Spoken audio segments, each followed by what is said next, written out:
Wedlock, fragile, handle with care. And, I want to start by saying that, a lot of people, when they come out of childhood where their parents love them unconditionally, even if they end up going to prison or whatever, their parents still love them. Quite oftentimes you don't see an unconditional situation existing in marriage. And in the modern world, where we have no-fault divorce and other provisions going on, marriage is in fact very, very fragile. It's a very, very fragile device. And two people engaged in wedlock need to, in their own hearts, reinforce their marriage over and over again to make sure that it isn't fragile like crystal, but can endure the storms, the slings and arrows of misfortune, and the beauties and joys of life that allow you to walk on. All right, let's take a look here at slide 1, and we're going to start with some early premises as to what goes on when we talk about wedlock, right? So in Genesis, it is written, and Yahweh Elohim said, "It is not good that the man should be alone. I will make him a helpmeet for him." Now, of course, this term helpmeet is always a subject of discussion. People want to know, what exactly does that mean? Well, the word for helpmeet here is the word ezer. And this is a masculine noun, interestingly enough, and is generally construed to mean an aid or to help. Yet it comes from a root of the same spelling, which means to surround, i.e. to protect or aid. So this is very interesting that what the Father was talking about, what Yahweh Elohim was talking about, was creating something that would surround the man and to protect the man, right? Okay, next slide here. And this continues on again in the second chapter of Bereshit or Genesis. And Yahweh Elohim caused a deep sleep to fall upon the man, and he slept. And he took one of his ribs and closed up the flesh instead thereof. And at the rib which Yahweh Elohim had taken from the man, made he a woman, and brought her unto the man. And the man said, "This is now bone of my bones and flesh of my flesh. She shall be called woman, because she was taken out of man. Therefore shall a man leave at his father and at his mother, and shall cleave unto his woman, and they shall be one flesh. And they were both naked, and the man and his woman, and were not ashamed." We have some words here, of course, that do not translate well into English.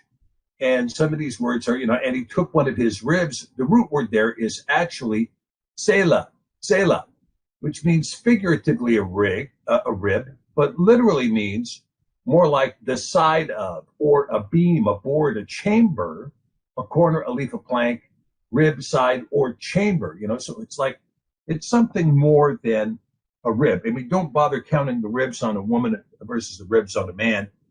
It's something more than this. It's a chamber. It's something else that was taken from the man to create the woman, right? Now, and she shall be called woman. Now, the word there is, man is the word ish, and woman is, of course, isha. And of course, this study on ish and isha can go on forever and ever and ever, because, these are also names for flames or fires, right?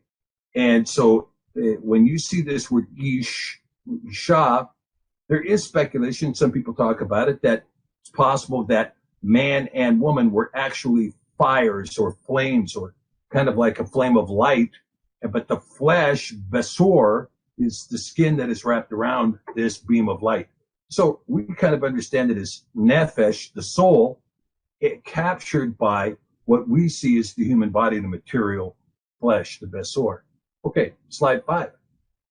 Here we have a Torah mitzvot. Now, this is important. People say there's no Torah before Exodus. Of course there's Torah before Exodus. There's mitzvot before Exodus. Now, of course, mitzvah, a command, a statute, a law. Mitzvot, the plural, commands, judgments. In this particular case, we have mitzvot because there are several mitzvah in this command that appears in Bereshit chapter 2, 24 through 25.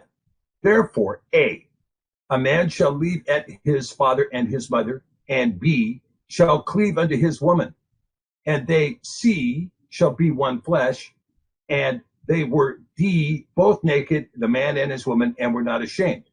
Okay, so our first premise here is leave and cleave. Now, I'm going to take just a little bit of time to talk about this idea of leaving and cleaving, because this is an important part of any marriage, right? It's very important for both the husband and the wife to leave their family expectations, their family ties, to leave the sap of that tree and to plant your tree in your own soil and grow. You don't know the patriarch you're going to become. She doesn't know the matriarch she's going to become.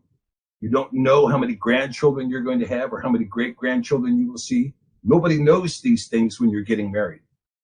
But nonetheless, it's very important to leave and cleave, even if you stay in the same town, even if you stay in the same community, even if you stay in the same neighborhood.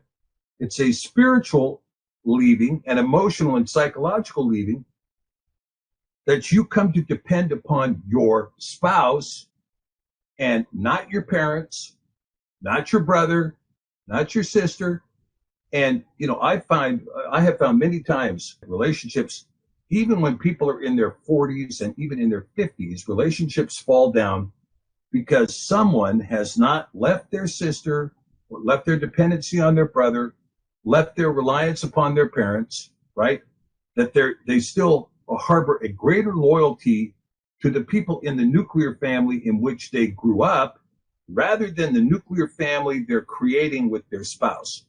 This is a very important premise, and Yah gives this premise right up front. Leave and cleave.